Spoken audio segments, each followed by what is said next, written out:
సంగారెడ్డి జిల్లా పటాన్చేరు నియోజకవర్గంలో 9 పట్టభద్రుల పోలింగ్ కేంద్రాలలో 7246 గ్రాడ్యుయేట్ ఓటర్లు, 5 టీచర్ పోలింగ్ కేంద్రాలలో 459 టీచర్ల ఓటర్లు ఉన్నారు.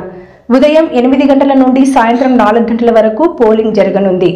పోలింగ్ కేంద్రాల వద్ద ఎలాంటి అవాంఛనీయ సంఘటనలు జరగకుండా 144 సెక్షన్తో పోలీసులు గట్టి బందోబస్తు ఏర్పాటు చేశారు.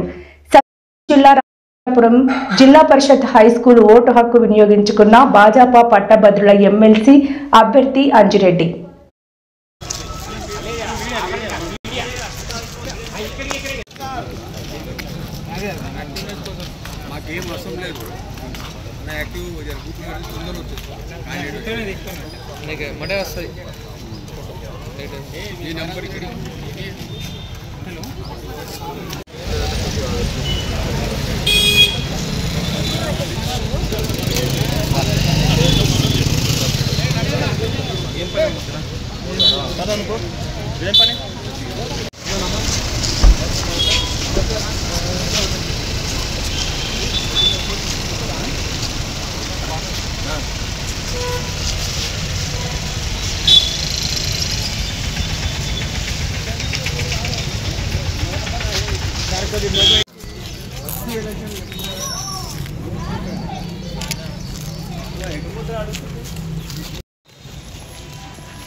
పోలింగ్ బూత్ లో ఏసి వస్తున్నట్టు తెలుస్తుంది అన్న.